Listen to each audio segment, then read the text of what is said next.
Is it too spicy? Not good. It's good? Okay. Ang bloodless at saka yung may blood. So, hatiin po natin yung ating mga internal organs na eto, na nagiling po. Yung isa lalagyan po natin ng dugo at yung isa naman hindi natin lalagyan. So, nag-chop po tayo ng sibuyas at saka bawang. So, kailangan natin ng paminta at saka asin. Hatiin po natin yung sibuyas at bawang dito po sa dalawang batch po natin. So, eto lalagyan po natin ng dugo.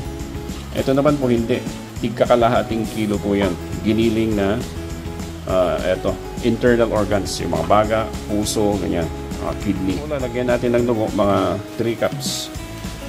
Or depende po sa inyo kung gaano karami ang gusto niyo. So, ito po yung ating chef ngayon. Yeah, I'm making pinunod. You're making what? Pinunod. Pinunod. Hatiin natin yung onion leeks. The other one here. Okay, so mix mo na, Jeter. Now, ang gawin po natin yan, lagdagan po natin ng asin, paminta. Natin. Ito, walang blood po ito. Lagdagan po natin ng asin at ito, paminta. Okay, ganyan lang po kasimple ang pinunag. Bloodless pinunag na internal organs at saka ito, blood sausage.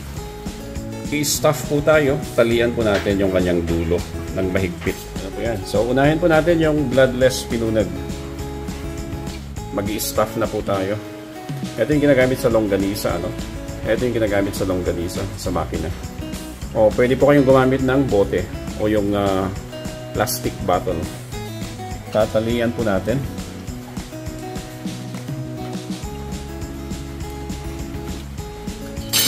Pinunag. Ito po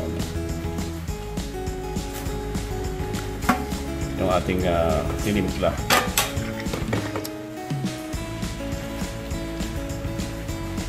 Ito na po yung nagawa natin na blood pinunag. Okay? Pinunag. At ito, bloodless pinunag. Okay, asin. Lagis lang. Tsaka paminta. At saka lagay po natin yung ating bloodless. Yung ating pinunag na may dugo. At ito yung wala pong dugo. Pwede na natin silang pagsabayin na iluto, ano. Hayaan lang po natin siyang kumulo ng mga 30 minutes. Ganyan na po siyang sinaserve. Hinihiwa lang po siya. Tapos sinaserve na po sa mga bisita. Okay? At naluto na po, tanggalin na po natin. Ganyan na po siya. Palamigin lang po natin at slice natin. At isa-serve po siyang ganyan. Okay? Nag-slice po ako ng isa. Tikman po natin. Maggisa tayo ng sibuyas at saka sili. Pagmantigaan natin ang konti.